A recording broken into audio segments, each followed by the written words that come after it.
Beneath the Louvre Pyramid is the Carrousel du Louvre, an underground shopping mall and entrance area. We entered the museum through this underground space, passing through the inverted pyramid and reaching the various wings and galleries of the Louvre. From the parking area, we have collected entry tickets and walked towards the inverted pyramid inside the Louvre. It is a striking architectural feature located in the main courtyard of the museum. The Louvre Pyramid, Pyramide du Louvre in French, was designed by the renowned architect I.M. Pei. The pyramid was inaugurated in 1989 and has since become one of the most iconic and recognizable elements of the Louvre Museum. Inside, the pyramid is inverted, meaning it has a square base and 4 triangular sides that slope inward and meet at a single point. The design creates a stunning visual effect and allows natural light to filter into the underground lobby and entrance area beneath the pyramid. The Louvre Pyramid is not only a functional entrance, but also a symbolic and artistic element that has become an integral part of the Louvre's identity. It has been praised for its architectural innovation and ability to blend modern design with the historical context of the Louvre Museum. We are following Irene, our local private guide. On the way upstairs we have noticed pictures of the seated scribe. The seated scribe is believed to date back to the 4th or 5th dynasty of the Old Kingdom of ancient Egypt, around 2623-50 BCE. It was discovered in Saqqara, near Memphis. The seated scribe is depicted in a seated position with crossed legs.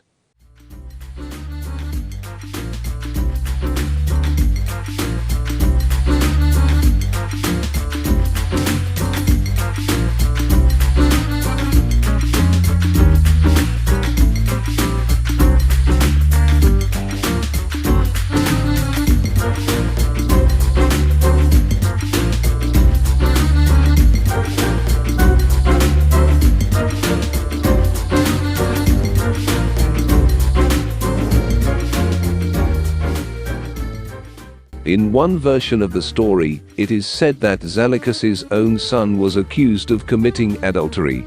To uphold the law and set an example, Zaleucus reportedly chose to enforce the penalty prescribed by his own legislation, which was the loss of both eyes. However, the citizens of Locri, recognizing Zaleucus's commitment to justice, intervened and convinced him to compromise.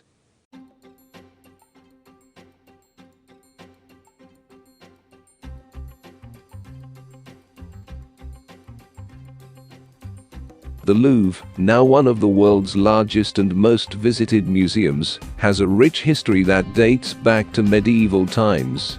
The site where the Louvre stands today was originally a fortress known as the Louvre Castle, Château du Louvre. The Louvre Castle was originally built in the late 12th century by King Philip II as a fortress to defend Paris during a period of conflict. Please look at the wall. These foundations and structures from the medieval Louvre still exist beneath the modern museum. The transformation of the Louvre from a fortress to a royal palace and eventually to a museum involved various architectural changes and expansions, but elements of the original fortress are still present. While the Louvre is renowned today for its vast art collection, the medieval Louvre Castle represents an important chapter in the history of this iconic Parisian landmark. Visiting the museum allows visitors to explore the layers of history, from the medieval fortress to the grandeur of the Renaissance palace and beyond.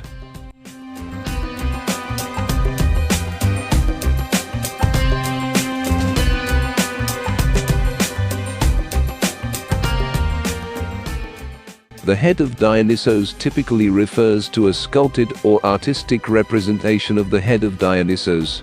Dionysos was often portrayed as a youthful, handsome god, with features that reflected the joy and celebration associated with wine and festivities. These caryatids were originally part of the Fountain of the Innocents, but the fountain was moved to its current location at the Cour Carrée of the Louvre in the 19th century.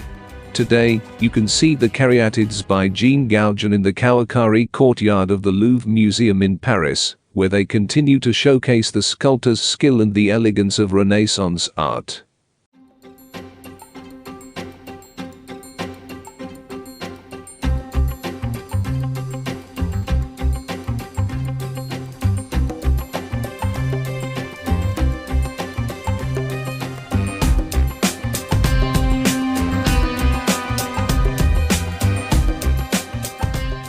The Borghese vase is a large, intricately carved marble crater, a type of ancient Greek vessel used for mixing wine and water that dates back to the 1st century AD. It is believed to be of Roman origin and is adorned with a high-relief frieze depicting a mythological scene, likely the marriage of Dionysos and Ariadne. This sculpture depicts Silenus, a companion of the god Dionysus, holding the infant Dionysus in his arms. Silenus is often portrayed as a wise elderly figure associated with revelry and wine, and he was one of the tutors or mentors of Dionysus in Greek mythology.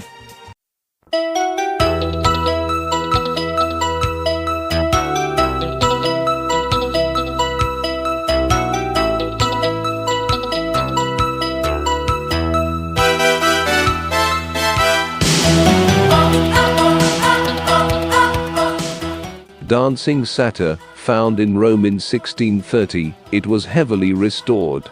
A large part of the arms and legs, the cymbals and the tree trunk are modern.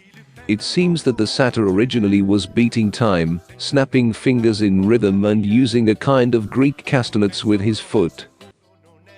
The Diana of Versailles is a Roman marble copy of a lost ancient Greek sculpture that is believed to have been created in the 2nd century AD, replicating a Hellenistic original. The statue represents the goddess Artemis, or Diana in Roman mythology, who was the twin sister of Apollo, and the goddess of the hunt, wilderness, and wild animals. The Diana of Versailles is now housed in the Louvre Museum in Paris. It is one of the most well-known representations of Artemis or Diana in ancient art. The Apollo Lycaeus, also known as Lycaean Apollo, is a statue type of Apollo, showing the god resting on a support with his bow in his left hand, and his right resting on his head is shown as if resting after long effort.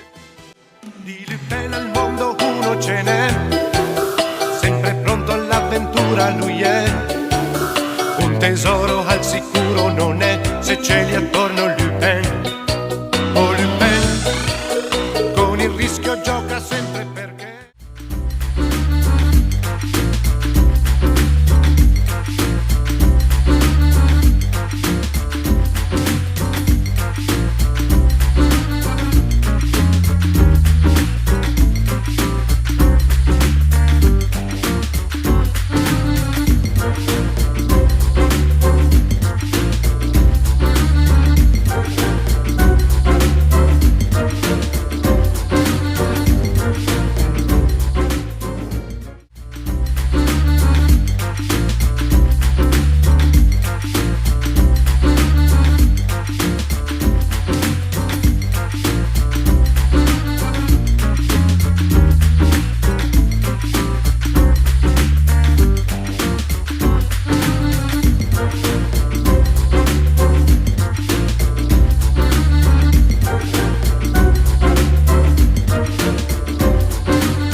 Diana of Gabii refers to a classical marble statue of a woman in drapery, and believed to represent the goddess Artemis, Diana in Roman mythology. The statue was discovered in the ruins of the ancient city of Gabii, located near Rome, Italy. This statue is traditionally attributed to the sculptor Praxiteles. It became a part of the Borghese collection and is now conserved in the Louvre.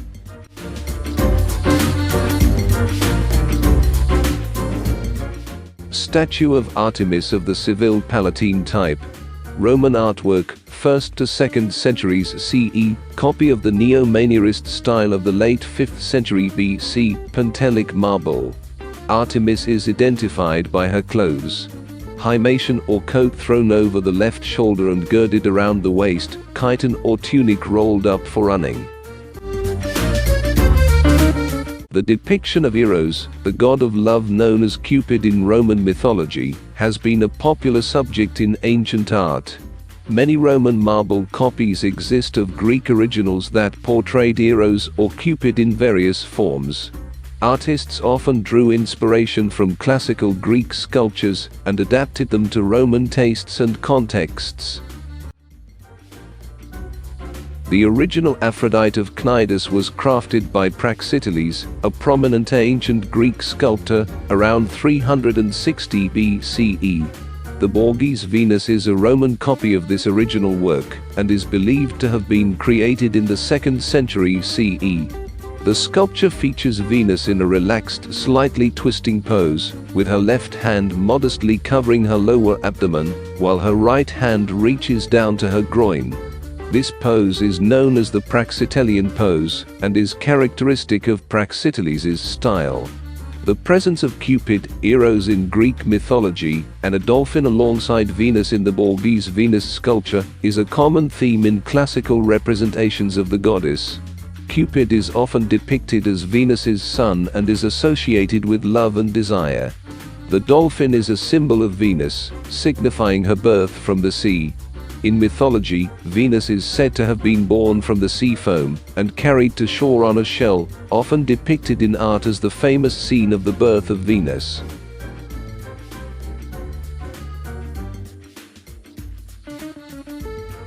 Nike, the winged victory of Samothrace, at the Louvre. Nike is the Greek goddess of victory. This is an ancient Greek sculpture that is believed to have been created in the 2nd century BCE. It was discovered on the island of Samothrace, in the Aegean Sea. It is a representation of victory and triumph, capturing a dynamic and dramatic moment. The statue is made of white marble and grey Latos marble. The combination of these materials contributes to the dynamic, lifelike appearance of the sculpture. Nike is missing its head and arms, but despite these missing parts, it is celebrated for its powerful and dynamic portrayal. Nike is prominently displayed at the Louvre Museum in Paris. It is exhibited on the Daru staircase leading to the Dinan wing. The statue is strategically positioned so that visitors can appreciate it from different angles as they ascend the staircase. The sculpture is considered a masterpiece of Hellenistic sculpture and is celebrated for its dynamic composition and emotional intensity. Nike is depicted as if she is descending from the heavens to announce a naval victory. The Sleeping Hermaphroditus is a well-known ancient sculpture depicting a figure that combines both male and female characteristics. The sculpture is a Roman copy of a Hellenistic original, and is believed to date back to the 2nd century BCE. The original Greek work is attributed to the sculptor Polycles, and it was likely created in the 2nd century BCE. The sculpture was discovered in Rome in the 17th century, during the excavation of the baths of Diocletian. It was initially thought to be a sleeping nymph, but upon closer examination, the hermaphroditic nature of the figure became apparent. The figure of Hermaphroditus symbolizes the union of opposites male and female and has been interpreted as an allegory of love and desire. The Centaur and Cupid, also known as Centaur and Love or Centaur and Eros, is a Roman marble sculpture that dates back to the 2nd century AD. It is currently housed in the Louvre Museum. The sculpture depicts a centaur, a creature from Greek mythology that is part human and part horse, embracing a winged Cupid or Eros, the god of love in Greek mythology. The centaur is shown in a gentle paternal pose, holding the small figure of Cupid in his arms. This portrayal is somewhat unusual, as centaurs in Greek mythology were often depicted as wild and unruly beings, so the tender interaction between the centaur and Cupid adds a unique touch to the sculpture. The Venus of Arles is a 1.94 meter high, 6.4 feet sculpture of Venus at Louvre Museum. It is in Hymettus marble and dates to the end of the 1st century BC. The Venus of Arles was discovered in several pieces at the Roman theatre at Arles. It may be a copy of the Aphrodite of Thespis by Praxiteles. In his restoration of the sculpture, the royal sculptor François Girardin, to make the sculpture more definitely a Venus, added some attributes. The apple in the right hand. The Venus de Milo is a renowned ancient Greek statue. The Venus de Milo is believed to have been created between 130 and 100 BCE. The sculptor is not definitively known, but it is often attributed to the ancient Greek sculptor Alexandros of Antioch. The Venus de Milo was discovered on the island of Milos, also known as Milo or Milos, in 1820 by a farmer named Yorgos Kontrotas. The statue was found in several pieces, including the torso, arms, and plinth. The statue is approximately 6 feet 8 inches tall.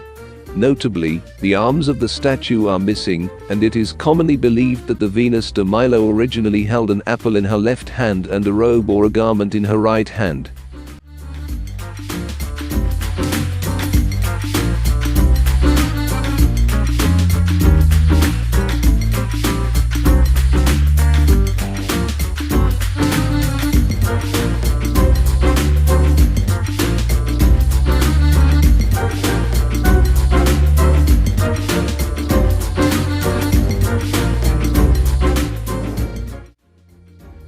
The ceiling art in the Louvre Museum in Paris is a result of various artists' contributions over the years, as the museum underwent extensive renovations and expansions.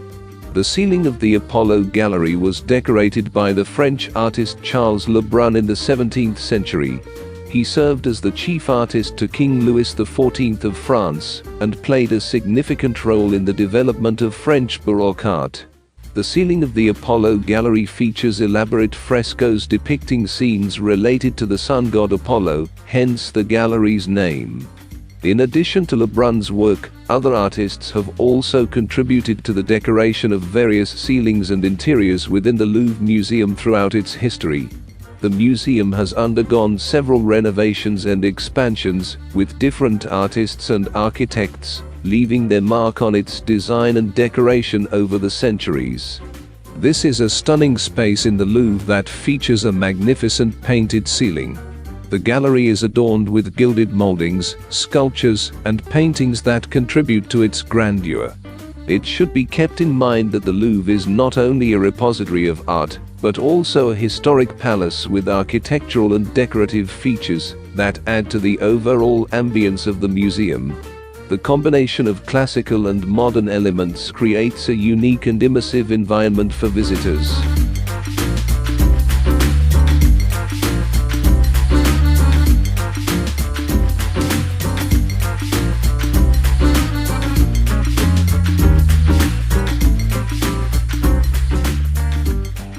The crown of Louis XV of France is a significant piece of French royal regalia.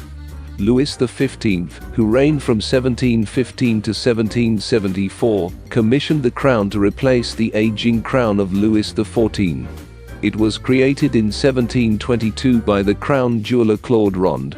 Empress Eugenie's 5 jewelry pieces at the Louvre.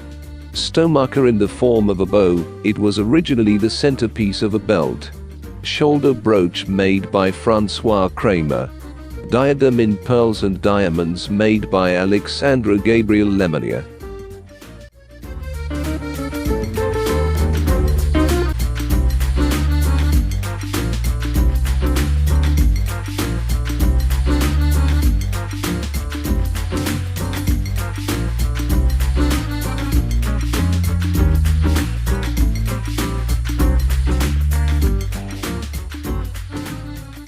This is Barbadori altarpiece by Filippo Lippi, who was an Italian painter of the Italian Renaissance, and he created several notable works, including altarpieces, known as pala in Italian, and religious paintings.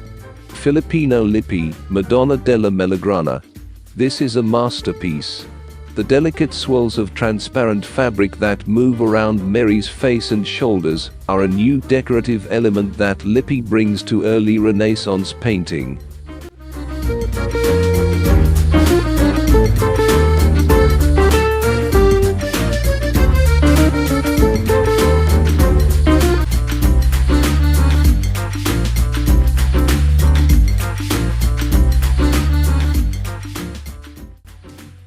The The masterpiece by Andrea Mantegna, plundered by Napoleon's troops during the Italian campaign and taken to the Louvre in 1798. This work is in many ways spectacular. It was commissioned by the Marquis Francesco Gonzaga and by his wife Isabella d'Este. It is basically an ex voto with which the ruler of Mantua wanted to thank God for having survived the Fornovo battle, fought on July 6, 1495. The painting is characterized by the monumentality typical of the late Mantegna. It is composed by a pyramidal construction at the apex of which is the Virgin Mary, surrounded by 4 saint warriors, Saint Andrew, Saint Michael, Saint Longinus and Saint George, by Francesco himself, and by an elderly female figure who might be Elizabeth, or perhaps the Blessed Anna Andresi.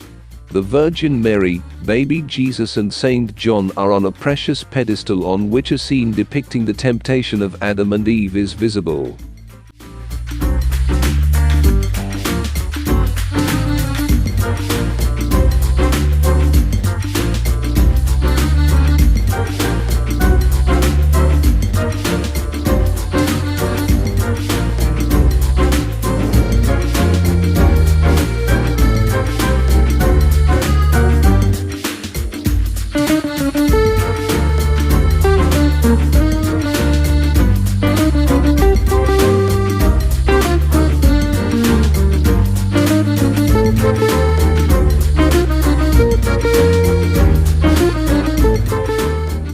Transfiguration of Christ is a 1480 oil-on-panel painting of the Gospel episode The Transfiguration of Jesus, by the Italian Renaissance master Giovanni Bellini.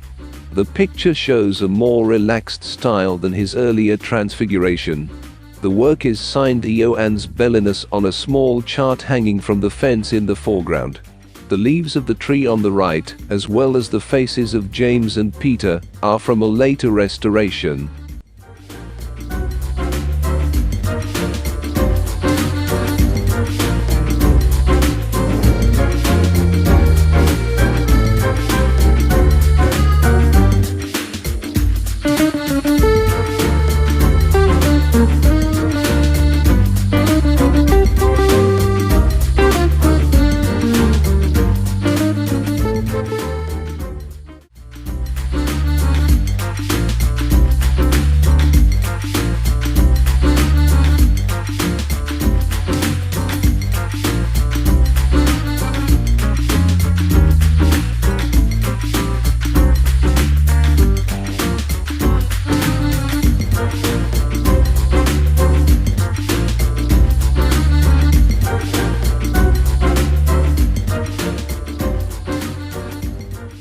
The Virgin of the Rocks, or the Madonna of the Rocks, is the name of 2 paintings by the Italian Renaissance artist Leonardo da Vinci, of the same subject, with a composition which is identical except for several significant details.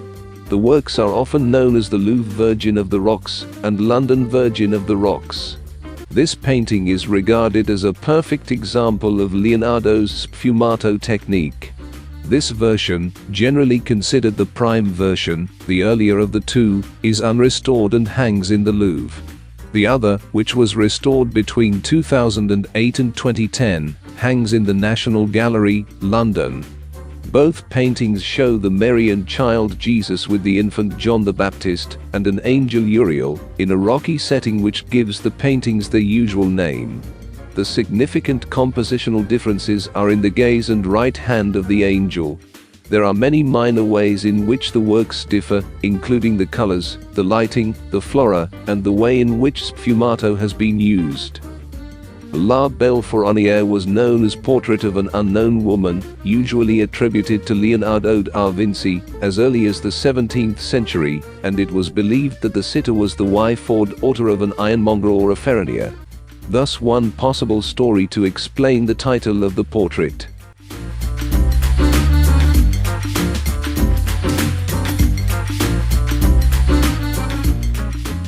Bacchus, originally Saint John the Baptist, is a painting in the Louvre Museum, France, based on a drawing by the Italian Renaissance artist Leonardo da Vinci. The painting shows a male figure with garlanded head and leopard skin, seated in an idyllic landscape. He points with his right hand off to his left, and with his left hand grasps his thyrsus and also points down to earth. The painting originally depicted John the Baptist. In the late 17th century, between the years 1683 and 1693, it was overpainted and altered to serve as Bacchus. Salem with the head of John the Baptist. At the time of its arrival in Florence, it was attributed to Leonardo da Vinci, but was reattributed to Luini by Githias based on an 1890 inventory. The painting depicts an executioner who is propping the severed head of John the Baptist into a footed stand resting on a ledge and held by Salem, or possibly Herodias. On the left, an old woman with a veiled head, probably a maid, witnesses the scene. The face of the executioner is described with almost caricatural features, which enhance his ugliness and wickedness, in contrast with the delicate features of the lifeless face of the Baptist. Particular attention is paid to the sumptuous dress of Salem, characteristic of the fashion of the early 16th century, as well to her elaborate braided hair. Leonardo's influence is particularly evident in the girl's face.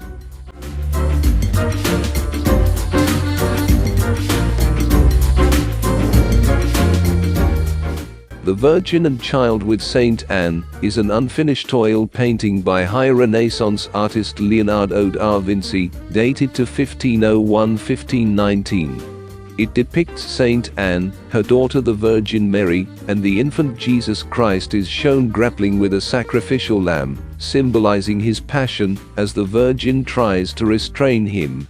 The painting was commissioned as the high altarpiece for the Church of Santissima Annunziata in Florence, and its theme had long preoccupied Leonardo.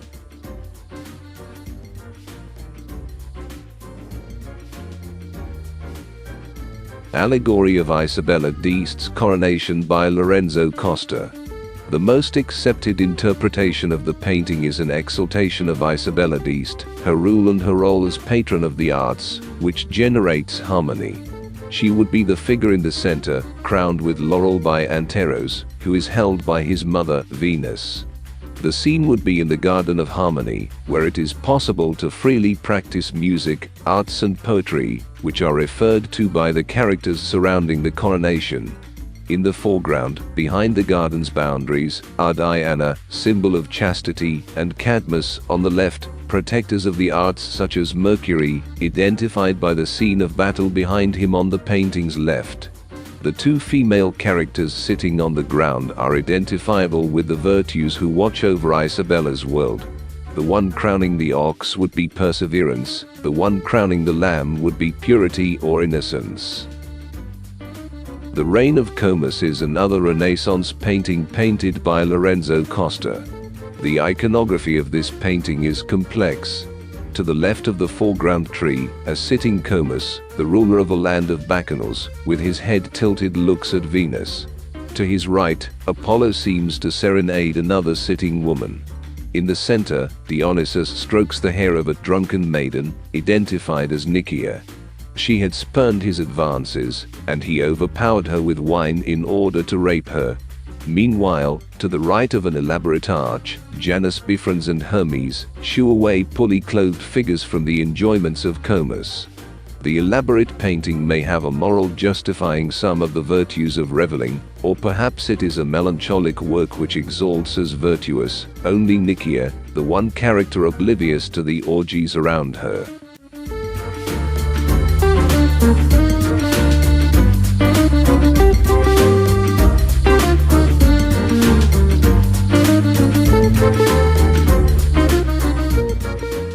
The painting Circumcision with Fra Jacopo Lampignania's Adona by Bernardo Zenale is an oil painting on poplar wood that measures 137.5 centimeters in height and 224.3 centimeters in width.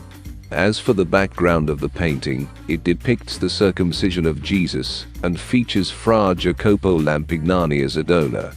The painting was created between 1475 and 1525.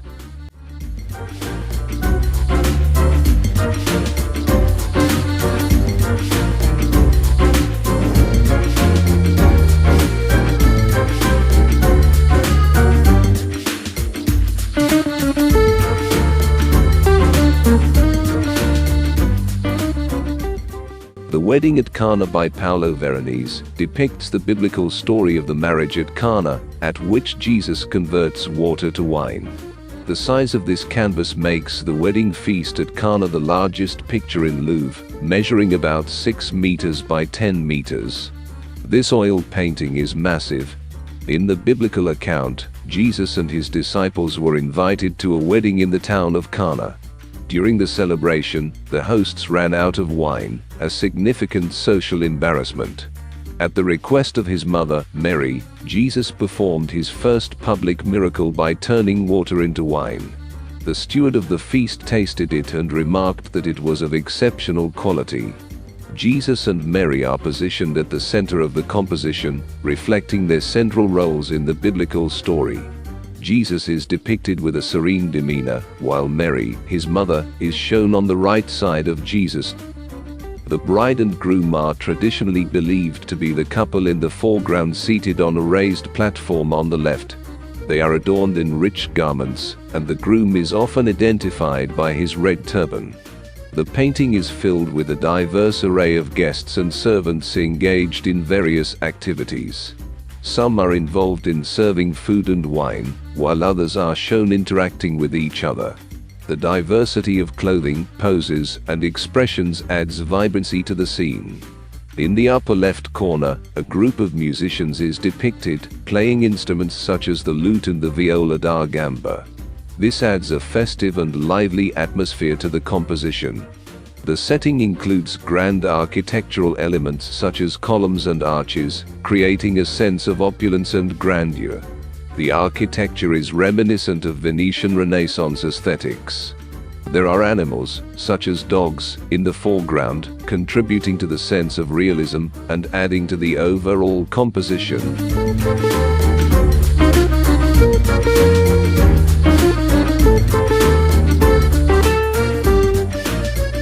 The Mona Lisa is one of the most famous and iconic paintings in the world, created by the Italian Renaissance artist Leonardo da Vinci between 1503 and 1506, and it is believed to have been completed in 1517, just before his death.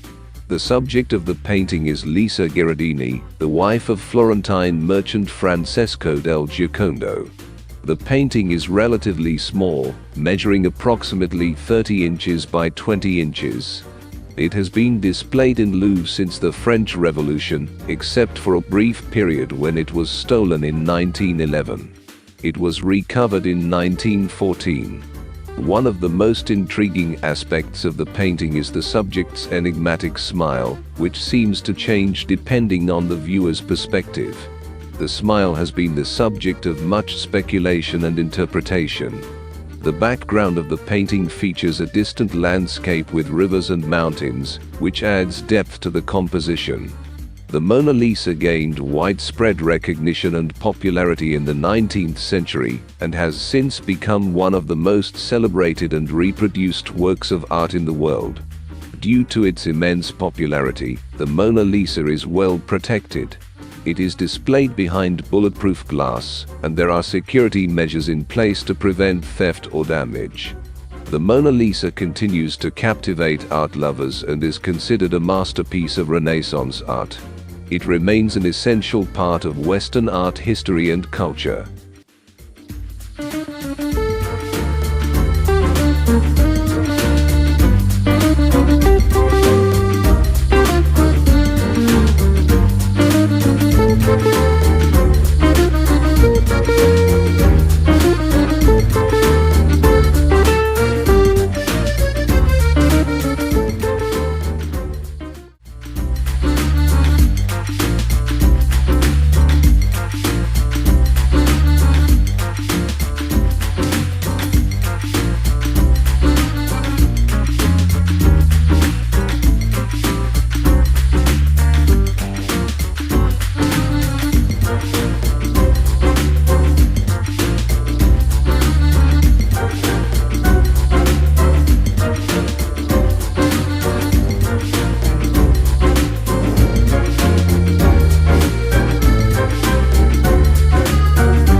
Jupiter and Antiope is a painting by the Venetian Renaissance artist Titian, created around 1559 to 1575. The painting depicts a mythological scene from ancient Greek mythology involving Jupiter and Antiope. The story of the seduction of Antiope by the god Zeus in Greek mythology, later imported into Roman mythology and told of the god Jupiter. Antiope was a beautiful mortal woman, and Jupiter, being captivated by her beauty, decided to seduce her. Antiope becomes pregnant with Jupiter's children. In the painting, Titian captures the moment of seduction or the aftermath of Jupiter and Antiope's union. The scene often features Antiope in a vulnerable and seductive pose, with Jupiter looming nearby.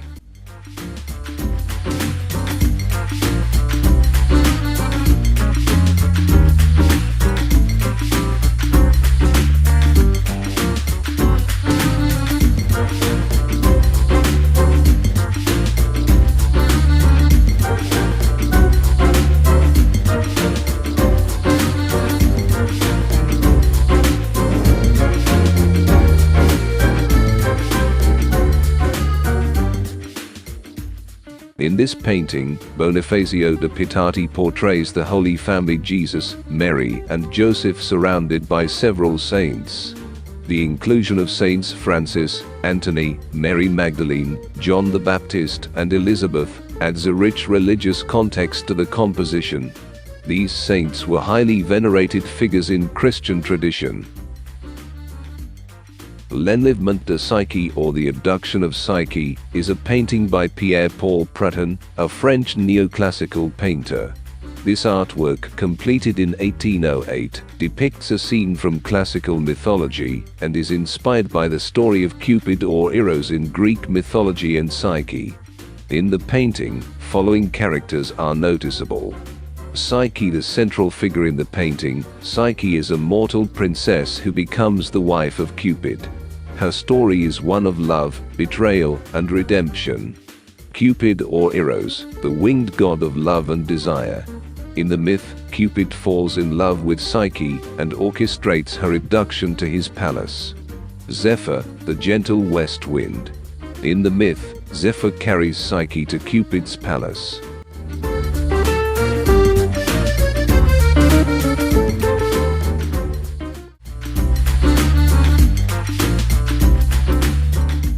Scene from a Deluge, Scene du Deluge, is an oil-on-canvas painting by Anne-Louise Girodet. It was first exhibited at the Salon of 1806, and is now in the collection of the Louvre.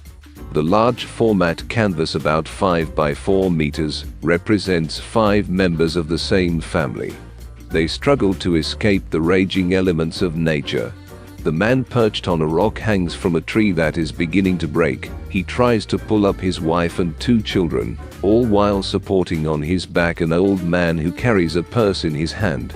The sky is streaked with lightning. A dead body floats in the agitated water. The frightful scene has elements of the sublime, which Girodet deployed to engage viewers. The man's expression of terror amplifies the effect. The work thrilled, excited, and terrified the audience at the Salon. Girodet wrote about his painting for the Journal de Paris. How many people, set upon the reefs of the world and in the midst of social tempests, entrust, like this family, their health and fortune to rotten supports.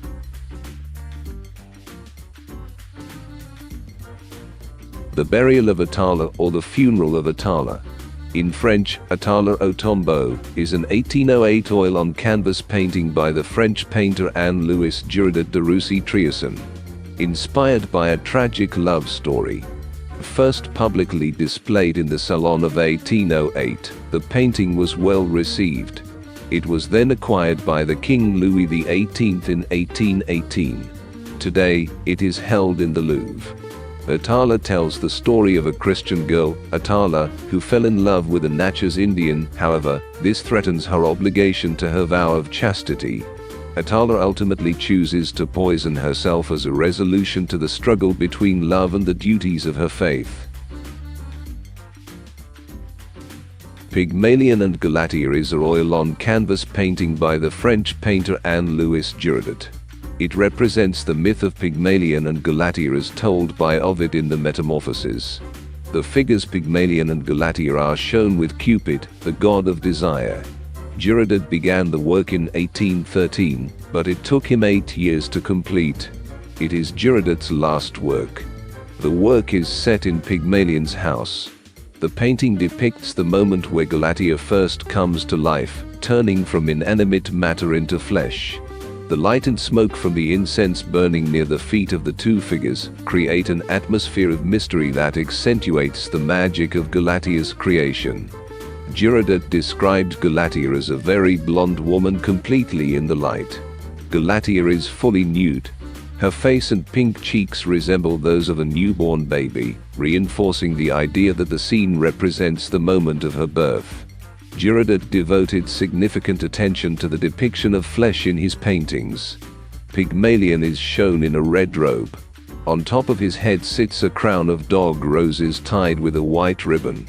On the face of Pygmalion, Girodet captures the admiration yet disbelief in seeing his sculpture come to life. Cupid, or Eros, connects the two figures. Placed deliberately in the center of the painting with curly hair, Cupid uses his arms to bring together Pygmalion and his creation.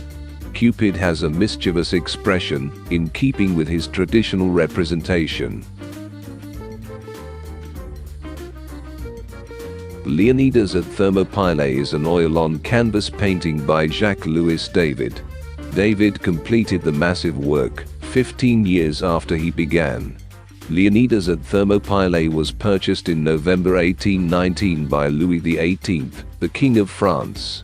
The piece depicts the Spartan King Leonidas prior to the Battle of Thermopylae. The crowded and theatrical scene takes place in a time of war. The setting is the mountain pass in which the Battle of Thermopylae was about to be fought, in 480 BCE. Thermopylae was chosen as an ideal location for waging a defensive action in view of its narrow passage through the mountainous geography. This helped the Greeks make a better stand against the numerically vastly superior Persians, who were invading Greece. King Leonidas, the Spartan leader, delayed the invasion of Darius I and the Persians by sacrificing himself and his men to give the Greeks the time they needed to organize an ultimately victorious resistance in the long run. This act of bravery and sacrifice by King Leonidas and his 300 soldiers inspired David as France waged its own campaigns against rival European powers that wanted to restore France's pre-revolutionary regime. In 1813-1814, when he finished the painting, European powers allied to topple the emperor. Napoleon Bonaparte and David again found inspiration in the story of Leonidas at the Battle of Thermopylae. On the left side, a soldier carves in rock the famous phrase in Greek, "Go, passerby, to Sparta tell obedient to Hull or, that we fell," conveying that Leonidas and his Spartans know their fate and are prepared to die in the name of their country.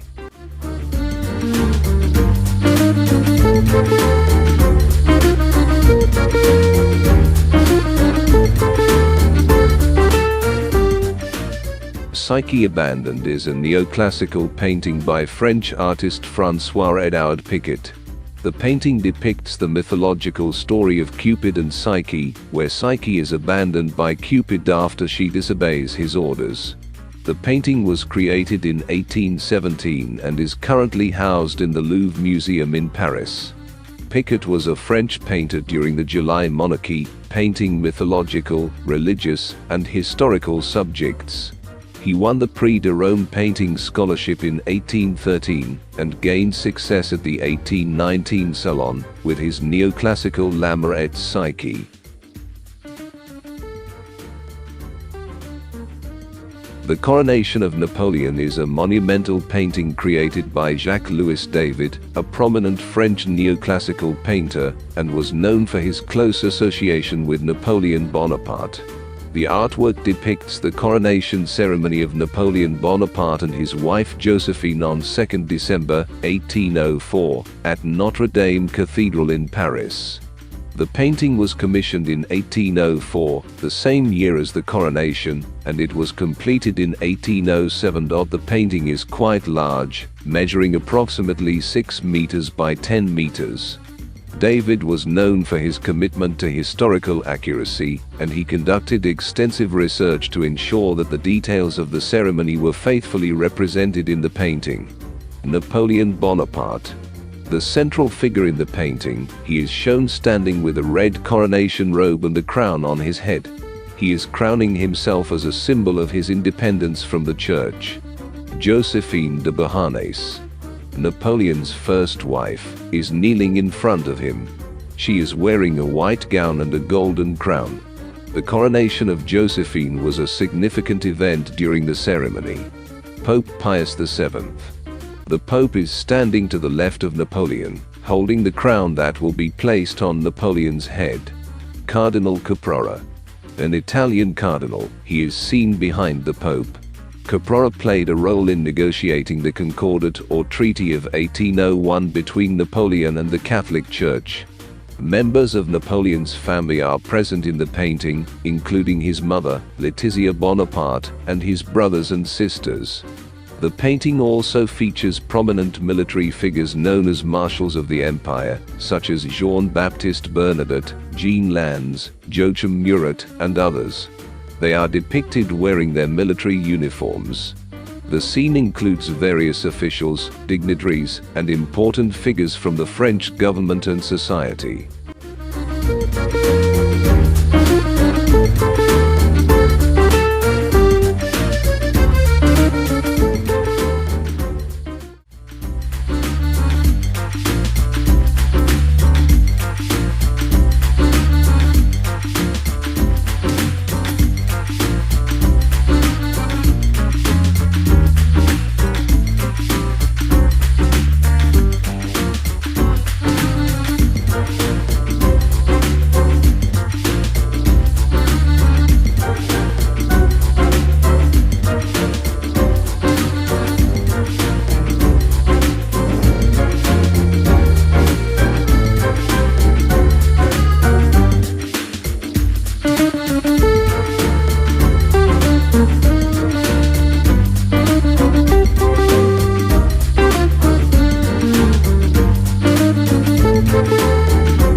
Andromache and Pyrrhus is a painting created by Pierre-Narcisse Guérin, a French neoclassical painter.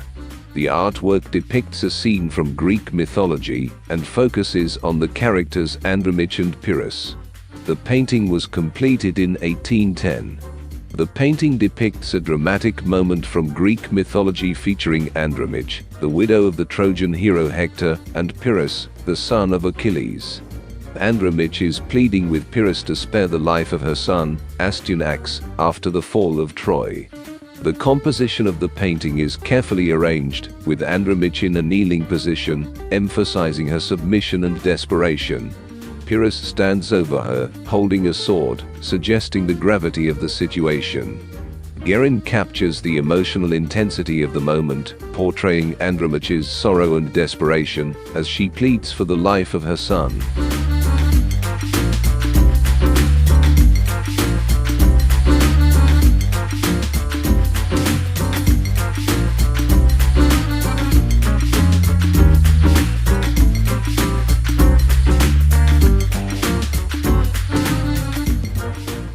The Battle of Eylau, fought on February 7 and 8, 1807, during the War of the Fourth Coalition, was depicted in a famous painting by Antoine-Jean Gros, 1771-1835. He was a French neoclassical painter who later became associated with Romanticism. The painting was completed in 1808, only a year after the Battle of Eylau. The painting is quite large, approximately 5.5 meters by 7 meters. The painting depicts Napoleon Bonaparte on the battlefield of Eylau, surveying the aftermath of the battle. The battle was a brutal and inconclusive conflict between the French forces, commanded by Napoleon, and the Russian and Prussian forces. Gros' composition focuses on Napoleon standing in the center of the scene, surrounded by his staff and soldiers. The foreground features wounded and dead soldiers, creating a poignant and dramatic atmosphere. The painting captures the grim and somber reality of war. The chaotic aftermath of the battle, with wounded and dead soldiers strewn across the snowy landscape, conveys the human cost of conflict. The painting is not just a historical representation, but also carries symbolic elements. It emphasizes the heroism of Napoleon, who is portrayed as a military genius and a leader who remains composed amid the chaos.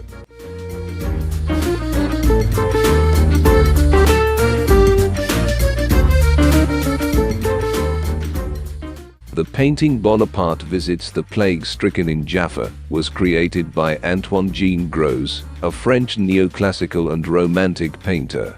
The artwork depicts a significant moment during Napoleon Bonaparte's military campaign in Egypt. The painting was completed in 1804. The painting is approximately 17 feet by 11. The painting depicts Napoleon Bonaparte visiting his sick and dying soldiers in Jaffa during the Syrian campaign of 1799. The French army had encountered a plague outbreak, and this scene portrays Napoleon's gesture of touching a plague-stricken soldier, a symbolic act that became controversial. The central focus of the composition is on Napoleon, who is reaching out to touch the shoulder of a soldier with plague sores. Surrounding them are other soldiers in various states of sickness and suffering, creating a dramatic and emotionally charged scene. The act of Napoleon touching the afflicted soldier has been interpreted in various ways.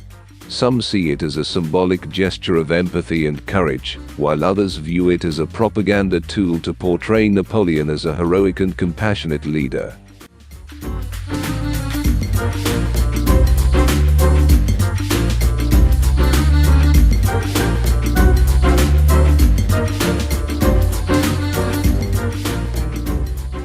This painting is called A Study for the Soul, Breaking the Bonds That Attach to the Land by Pierre-Paul Prud'hon. It was created in 1822.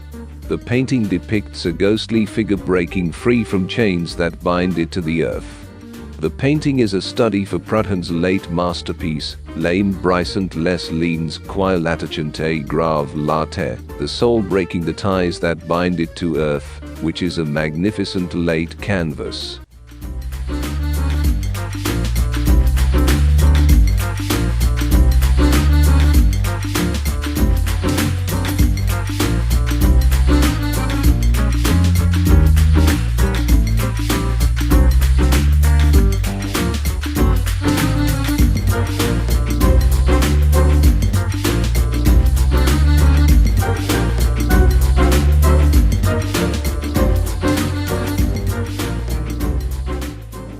The Raft of the Medusa is a notable painting by Théodore Géricault, created between 1818 and 1819.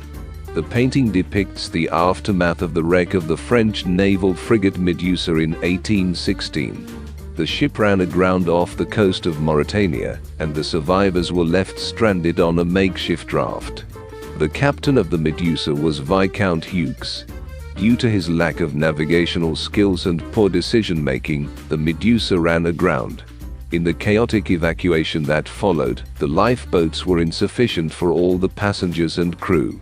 The decision was made to construct a makeshift raft to tow behind the lifeboats, but the captain and some other officers abandoned the raft early on, leaving the remaining survivors to fend for themselves. The raft was poorly constructed and overcrowded, leading to a desperate and deadly situation for those left on it. Over the course of 13 days, the survivors faced dehydration, starvation, and cannibalism. Only a fraction of the initial passengers and crew survived the ordeal, and the incident became a scandal in France, leading to public outrage and an official inquiry. Géricault's painting captures the grim aftermath of this tragic event, emphasizing the suffering, despair, and desperation of the survivors left on the raft. The painting is a powerful critique of the incompetence and negligence of the ship's leadership, particularly Captain Chalmers. Among the figures on the raft, there is an old man with a long white beard, sitting in front of his dead son. He was probably injured trying to protect his son. His blank look and expressive face reflects the horror and despair of their predicament. One of the survivors is a black man who is shown reaching out for help. Géricault's inclusion of a diverse range of individuals was groundbreaking for the time, as it was uncommon for non-white figures to be portrayed in such a prominent manner in European art during the early 19th century. The painting also features several bodies, some lifeless and others on the brink of death. The artist captures the stark reality of the situation, emphasizing the human cost of the shipwreck and the subsequent ordeal of the survivors. A figure at the top waves a piece of cloth, a sign of hope or despair. The artist conducted extensive research, including studying dead bodies, to accurately depict the physical toll of the ordeal. This commitment to realism is evident in the detailed rendering of anatomy and expression.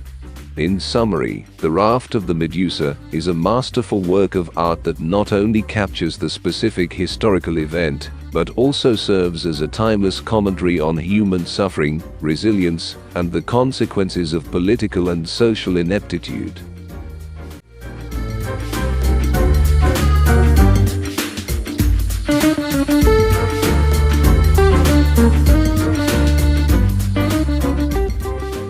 Liberty Leading the People is one of the most famous exhibits within the Louvre. This painting was created by Eugène Delacroix in 1830 and is considered a masterpiece of French Romanticism. Liberty Leading the People is an allegorical representation of the July Revolution of 1830 in France, which led to the overthrow of the Bourbon monarchy. The central figure, Liberty, personifies the revolutionary spirit and is shown leading a diverse group of people forward over the bodies of fallen fighters. Liberty is depicted as a powerful female figure holding the French tricolor flag. She is barefoot and wears the iconic Phrygian cap, a symbol of freedom. The scene is set against the backdrop of a barricade, with a mix of soldiers, workers, students, and people from various walks of life joining the cause. The Statue of Liberty in New York Harbor was a gift from the people of France to the United States, and it was dedicated on October 28, 1886. A symbolic connection between the two, Liberty Leading the People and Statue of Liberty, is obvious and generally accepted.